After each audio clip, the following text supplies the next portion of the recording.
we out here to fight for them reparations, right? Yep. What do we want? We out here. What do we want? Now. What do we want? Reparations. What do we want? Now. What do we want? Reparations. All right, y'all, let's go and do this here. I want to welcome everybody today. We are out here for a press conference in front of the governor's office. We are Reparations Over Everything. You understand what I'm saying? Reparations Over Everything Coalition, right? This is who we are. And we're out here to make our statements known. We're out here to make our points known about the governor's apology and about, you know, the SB 1403 and, you know, and the veto as well. You know, that veto is like kind of ridiculous, you know what I'm saying? It's like everybody standing around Massa, you know what I'm saying? But anyway, what I'm going to do is that I'm going to go ahead and pass it over to Camilla Moore. She was the chair of the Reparations Task Force for the state of California, right? And so she was also involved in the 1,100-page report that came out of that. So we have a number of professionals here at this press conference, and we want to thank all of you for being here today. Channel 5, we have Spectrum News. LA Sentinel, but can we get your name? LA Sentinel, my name is Kevin Warden Price. I'm with the Africa Town Coalition. And I'm going to turn it over to Camilla Moore. Thank you, Kevin. Good morning, everyone. Good morning. Thank you for being here today as we stand united in the fight for lineage-based reparations and justice. As chair of the California Reparations Task Force, my name is Camila Victoria Moore. I am deeply dismayed by the actions of Governor Newsom and the California Legislative Black Caucus. After years of work from the task force, we laid out a clear plan for reparations, including the recommendations to create a reparations agency and a reparations fund for descendants of enslaved people who have also suffered from Jim Crow and ongoing discrimination in California. Yet, the California Legislative Black Caucus worked with Newsom to undermine the task force's efforts by blocking SB 1403 and SB 1331, reparations bills that would have created a reparations fund and agency introduced by Senator Stephen Bradford. Also, in May 2024, the California Legislative Black Caucus sent a letter to Governor Newsom asking for $6 million of the $12 million recently allocated to reparations implementation to be diverted to a nonprofit organization, the California Black Freedom Fund, that has no clear plan for how it would implement reparations. In fact, a conversation with the California Black media, due to public pressure, found that a representative from the California Black Freedom Fund, Mark Philpart, publicly has backed away from the funds, stating that they had no idea what their role would have been if they had received it. I call this is corruption. Meanwhile, Governor Newsom sought to amend the agency bill to extend it to a 2-year study, a delay that we firmly reject. The time for studies is over. Governor Newsom's recent apology for slavery, while seemingly a step forward, rings hollow when paired with actions that deny real justice. Excluding the public and the press from this reparations bill signing ceremony only further raises questions about the apology's sincerity. Lastly, under international law, an apology without material reparations not only fails, but exasperates harm.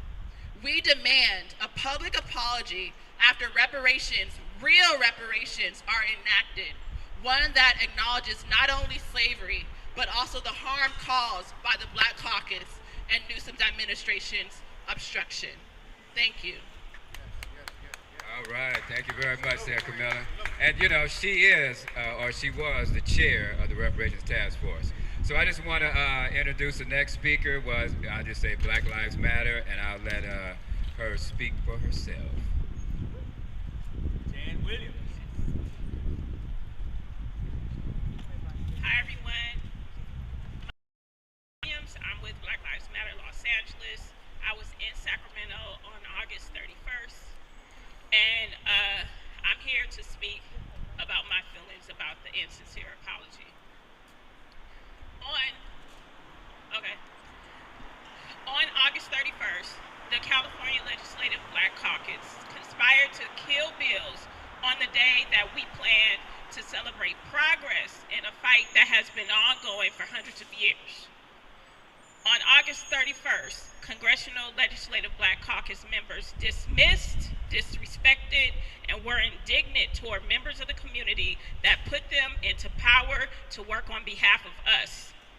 The apology was insincere because they refused to speak to us, walked past us, and even Reggie Jones Sawyer, the assembly member who was tasked to bring the bills to the floor to be voted on, mocked us and laughed at us in our faces. The apology was insincere because at the press conference following the August 31st fallout, the governor demanded that the community members owed the CLBC an apology. I say, why do we owe them an apology? Is it because we have exposed another governmental conspiracy like COINTELPRO to continue to neglect the specific needs of Black people and disempower our community? The apology is insincere because that plaque and that paper does nothing to feed our families, does nothing to stop people from dying on the streets homeless, does nothing to stop Black people from being pushed out of Los Angeles, does nothing to stop Black people from being pushed out of California, the only people who have been pushed out at a rapid rate while other communities continue to thrive. The apology is insincere because we could have had something transformative. We were only given an insincere, symbolic performance, nothing that repairs us, nothing that brings us justice. The apology is insincere because there was no tangible action to pay the debt that is long overdue to my grandparents. The apology is insincere because they were intentionally locked out of wealth while white communities lived off of the interest of the labor stolen from our grandparents. To be clear, there is no apology and there is no reparations without a check. We were locked out of wealth and we need to be given that wealth back for at least the next 7 generations. Thank you. All right, thank you, Jan Williams. I am Friday Jones. My name is Kanta Jones Muhammad. I'm the president of the National Assembly of American Slavery Descendants. I'm also the vice chair of the Los Angeles Reparations Advisory Commission. And I, as an individual and NAASD, stands in solidarity with Reparations for Over Everything Coalition. The governor's gutting of the Reparations Agency, his vetoing of the land return bill, and failure of the CLBC to bring the $12 million reparations fund to the floor for a vote have negatively for reparations.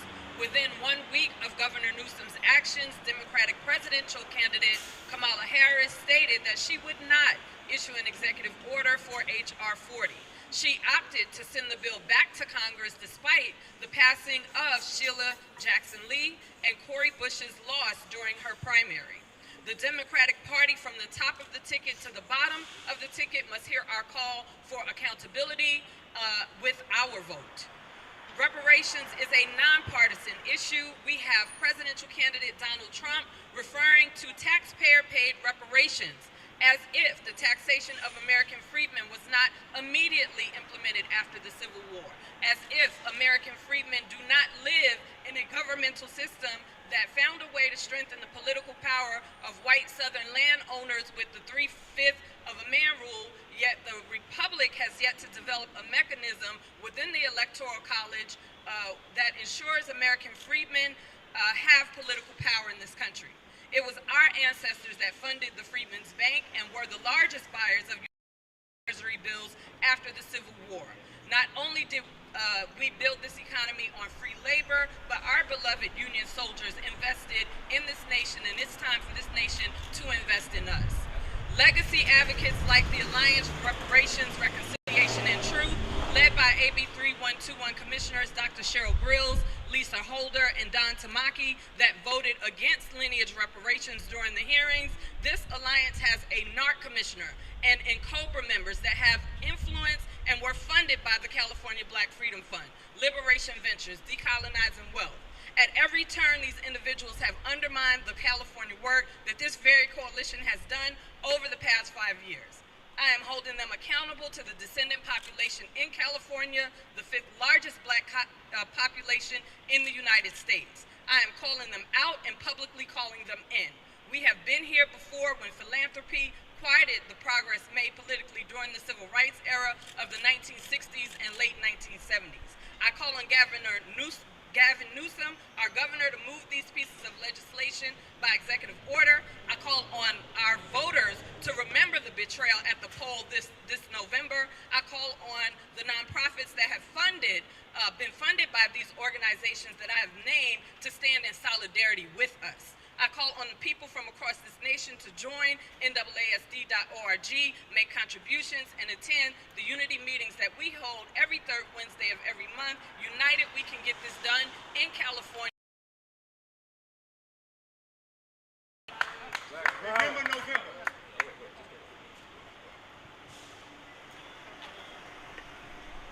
Good afternoon. My name is Lori Jenkins, and I am one of the co-chairs of the Lineage, Equity, and Advancement Project, otherwise known as LEAP, and I'm also representing the Coalition for a Just and Equitable California, also known as CJEC. My name is Nita Watson. I am the president of the National Volunteer Council on Freedmen Affairs. I am also on the board of LEAP. I am on the board of NAASD, and a very, very proud organizer with CJEC. Our statement today is that the Lineage, Equity, and Advancement Project, or LEAP, Coalition for a Just and Equitable California, CJEC, and National Volunteer Council on Freedmen Affairs, NVCFA, recognizes that Governor Newsom has signed the bill which focuses on providing a formal apology to systemic racism against black residents, formal acknowledgement of California's historical role in slavery. While this is an important first step toward healing and recognition, it must be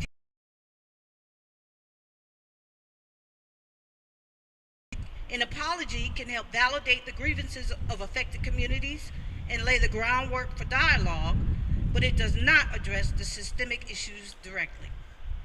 True reparations must translate acknowledgement into actionable steps that directly benefit those harmed. This includes policies and programs aimed at correcting economic disparities, social inequity, and community disinvestment arising from historical injustices. An apology lacks the force of law and does not investing in community infrastructure. Apologies can be seen as fleeting gestures that may lead to complacency without tangible follow-up measures. A formal apology does not ensure ongoing commitment to addressing the issues that perpetuate social inequities. We urge the California legislature to introduce SB 1403, SB 1331, and other transformational reparations legislation in the 2025 session. We also demand that the California Legislative Black Caucus act to override Governor Newsom's veto of SB 1050, land return taken by eminent domain. This bill earned overwhelming bipartisan support with supermajority approval in both the Assembly and Senate, making it fully eligible for a legislative override.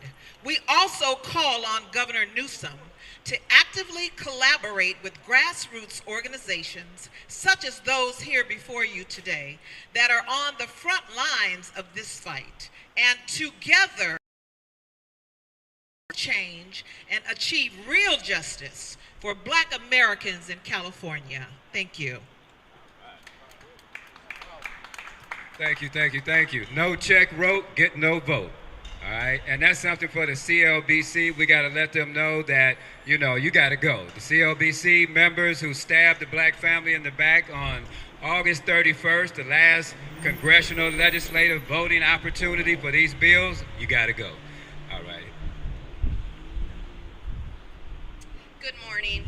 I'm Yvette Porter-Moore, an expert genealogist traveling from San Diego, California to address Governor Newsom and the California Legislative Black Caucus. I come here representing descendants of chattel slavery and in the power and strength of my ancestors who had to endure all the harms of slavery, Jim Crow, and all the continued harms that we have had to suffer and endure. I am disappointed that key reparation bills which would establish and fund a reparations agency have been stalled or blocked. My question is, how long must we wait? Like Langston Hughes said, what happens to a dream deferred? Does it dry up like a raisin in the sun, or fester like a sore, and then run? Does it stink like rotten meat, or crusted sugar over like a syrupy sweet? Maybe it just sags like a heavy load, or does it explode?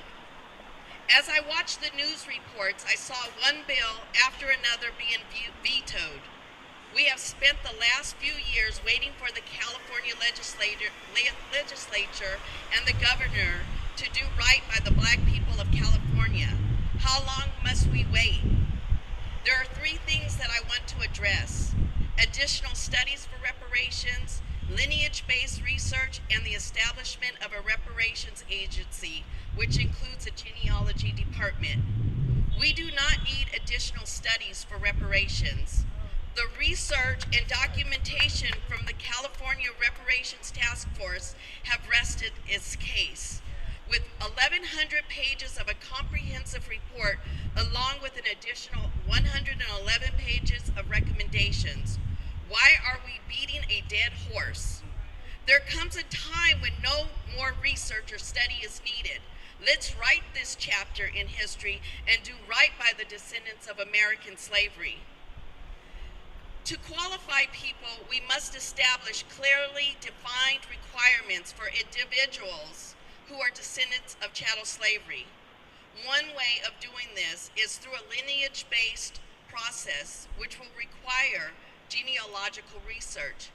We will need knowledgeable genealogists and individuals who will trace and fill out the necessary forms with the supporting documents. There are also needs to be a safeguard for those who were raised in the foster care system and or were adopted. The adoption record. One of the main points of reparations is no repetition of the crime. I just walked down from the criminal court building where we are there with two families. The family of Sky Young, who was shot down because he was black by a security guard, and the family of Christopher DeAndre Mitchell, who was shot down by a police officer. These crimes are continuing in California. So again, real reparations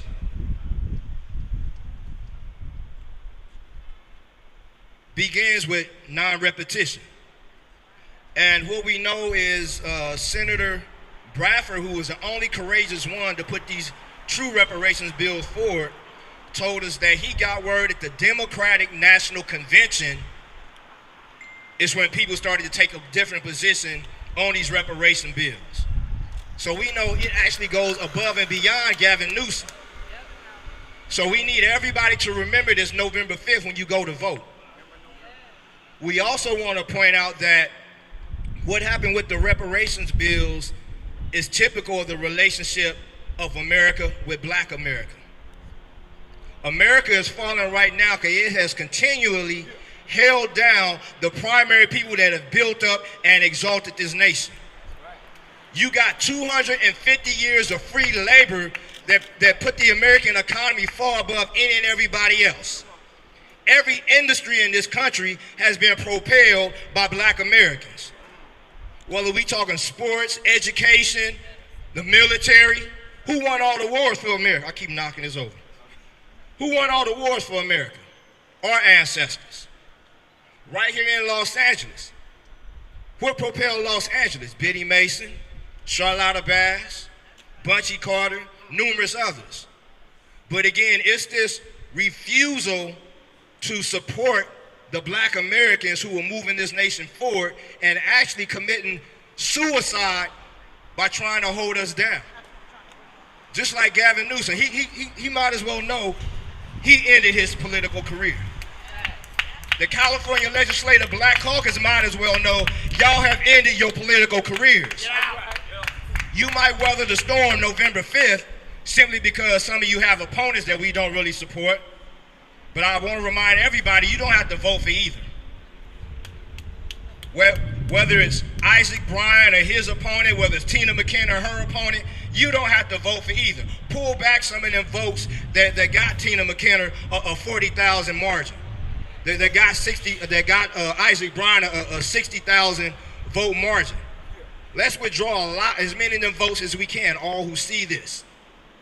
So again, we want to remind the people that ultimately the power is in our hands. Even though our numbers are disappearing in California, we got to act right now today, November 5th, and we got to send a message to all of them that this will no longer be tolerated. And we also want to let Vice President Kamala Harris know we need more than more studies that will be sent to Congress. We need you to act with executive orders if you get into office. All power to the people.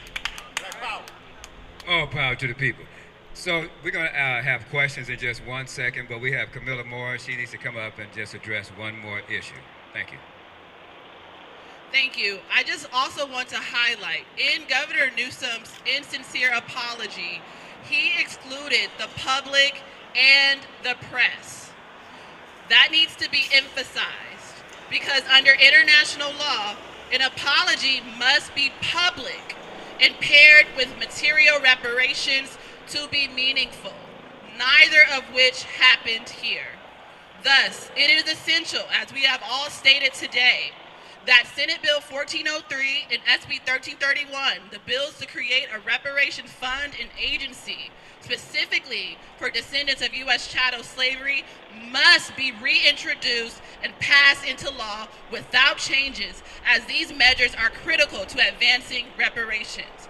Additionally, as we have mentioned, there must be ongoing public engagement and accountability from the California Legislative Black Caucus regarding the $12 million budget allocation for reparations implementation for this upcoming fiscal year. Only after these material reparations are in place, we deserve a redo should a proper public apology be made, one that fully acknowledges the harm of slavery and its afterlife, as well as the recent actions and corruption by the California Legislative Black Caucus and Governor Newsom's administration in their path of obstructing justice for descendants of slaves. Thank you very much for that. And last but not least, we have an elder here, Baba Akili. We're gonna give him a couple of minutes, just real quick, then we're gonna get to them questions, because this man has a lot to say. There you go, brother. I think it's been said. I think one of the short-sightedness and the despicableness of it, apology acknowledges and recognizes harm and wrong. But apology by itself is meaningless, and everybody up here said that. Let's make it real. I think the idea of overriding the legislation is something that we are calling for to make sure that those whose land was stolen from them should be returned. And so I want to be in favor of that and move forward. I think people have spoke here have covered this subject in depth. The only reason that they asked me to speak is because I've been here for 76 years and on the battlefield for 55, for 55. so they just asked me to speak because I've just been doing this for a long time. And one of the things I want to say, because I've been doing this, one of the things that is rewarding to me and many of us is that we have come this far. Many of us were told, y'all ain't gonna never get that. By black folks and white folks told us that. But here we stand. Thank you so much. Cut the check. Cut that check. Here we stand. Okay, so any questions? Any questions, please? Yes. What are the next steps as far as reintroducing the bills, or how does that process work? Okay, next steps. Anybody who want to take that one? Repeat the question just one more time. What are the next steps as far as reintroducing? Do the bills need to be reintroduced, or are they voted on next year? Or and what happens going forward? Yes. So the state legislature gets back to work in less than 90 days. At the end of December, early January, that will be the opportunity for them to reintroduce the bills that we're demanding they reintroduce. Again, that is Senate Bill 1403, that would create a reparations agency, and SB 1331, the bill that would create a reparations fund. Again, these two bills are specifically targeted to descendants of U.S. chattel slavery. So that's what we're doing. We're building power between now and the time they come back to work, so that we put the appropriate pressure on them for them to do the right thing. We ain't going Right. nowhere. Next question, please. Anybody? Yes. What can we as a people do to support this movement? Vote them out November 5th. Vote them out November 5th. You know, also, you can go to any of the websites, CJEG, LEAP, African Town Coalition, BLMLA. Yes. Okay, you're asking to, hi, Lila Brown, LA Sentinel, you're saying to vote them out, but then vote in who? You're asking to vote them out, but then vote in whom? Because we still need advocates. We still want to be a part of the political process. We want to tackle that one. So yeah, first we want to put any new ones that may take office on notice, but also we're hoping more people standing right here will run. You know, like I said, some of them may survive this this election coming November, but in the future, best believe we're gonna have to start getting people in there that's gonna follow through and get the job done. So. And not only that, I'm gonna let you get back. Not only that, but we are also in talks with a couple of candidates right now to replace some of the people who is a part of the COBC. About getting involved, you can go to CJEC's website, Coalition for a Just and Equitable California, www.cjec-official.org. Push get involved. We'd love to have you. Black out. Just that easy. Okay, any other questions? Yes. This question is for Friday Jones. I would love for Friday to step back up to the mic and speak about our unity campaign that we have going on amongst all the coalition. All righty, y'all. All right, at the national level, olive branches have been extended, you know, and just like it was black people who ultimately made sure that those bills were not brought to the floor in California for a vote, it's going to be up to black people to deal with each other and to deal with ourselves. And again, you can go to naasd.org. We have a unity call that is across the country, from border to border, every third Wednesday of the month, and it's important that we move on the federal level together because we have no commitment from presidential candidate Kamala Harris. Thank you very much. Okay, and one of the other things that, I'm gonna get you one sec. One of the other things that you can do as well is, you know, call these California Legislative Black Caucus members and let them know that you are dissatisfied with that knife in the back, y'all, right? Okay, also, you can email them, and you can just go to their office. You know, that's very effective as well. We have a question over here. Let me just slide in right quick. My question is, will there be another commission established, like a brand new commission established with a new agenda to push forth reparations? Whoa, we don't need no more studies. We don't need no more studies. Does anybody need to say that any different? We don't need no more studies. No, we don't need any more studies. And in fact, Governor Newsom wanted to amend the agency bill to create a 2-year additional study commission to be housed by the Cal State universities.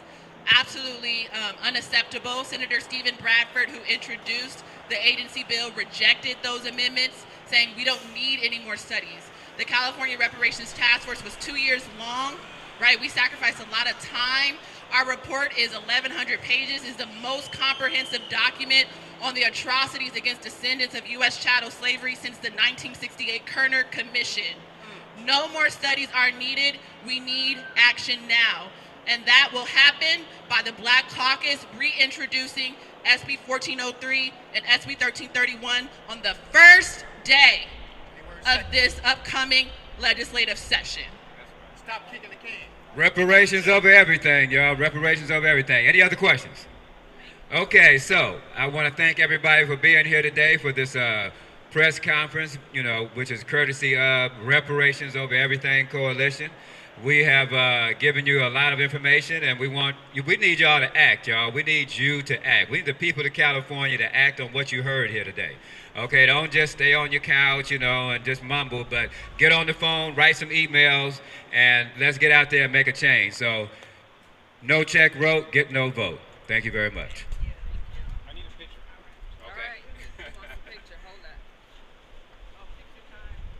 And I want to thank all the media, too. I want to thank all the media for coming out today. I apologize for not saying that earlier. But, y'all are the ones that helped to get this message through.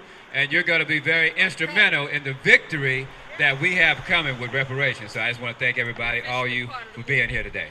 All right. All right, let me set this up. Can you step forward? Thank you for answering my question. All right. Can you hold the sign up a little bit? That's good. You just step forward, too. Yeah, everyone step forward a little bit. They not like There's stuff underneath it if you move it. It's got Okay. You want us to move to the left, right? No, this is fine. We're working right. Okay, hold the sign up high. You got that sign. I know. I'm like, I didn't wear the heels on purpose. Okay. Questions? Do we need to have? No, we got to have it. It's going to be distracting. Come on, Kevin. This is all a part of the campaign. But we want one It's picture all without a the part hat. of the campaign. Kevin, Right? the one with we want a picture without the hat. No, we can't, because that might be the one you decide to use. All right, we'll leave the hat, but I'm just saying, as far as conceptual art goes, you understand what it means. The viewers are going to take it as something different, and it's going to take the conversation in a whole different direction. But we'll leave the hat, though. But They're already accusing us of being MAGA. Well, that's what I'm saying. It has to represent the entire coalition, not just one person. all right, can we hold that sign up in the back a little higher? That's good. Can you just slightly higher?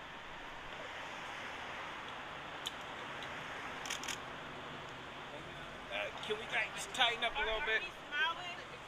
Is it okay if I roll this back a little bit? Happy for the apology, smile. I'll be careful. Pick it up and then roll it We're back. upset right now. Yeah, we're upset right now. Yeah, make sure it's still showing us, Kevin. Switch it a little bit. The actual top unit. It's showing. Actually, yeah. Twist that. Oh, is it okay? Is it okay now? Yeah, it's fine. Tony, All right. Tony, get the big picture right there. Okay, here we go. All right, the sign in the back. There we go. All right, here we go. 1, 2, and 3. Can you hold it up a little above their heads? That's good. 1, 2, and 3. All right, that's good. Peace and reparations. Hold on, everybody look this way real quick. Check. Stop kicking the You can. have to send that one.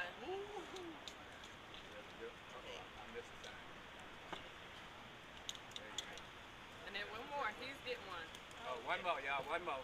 Sideways, Tony. Go sideways. Sideways. There you go. Can y'all get one with mine? Yeah.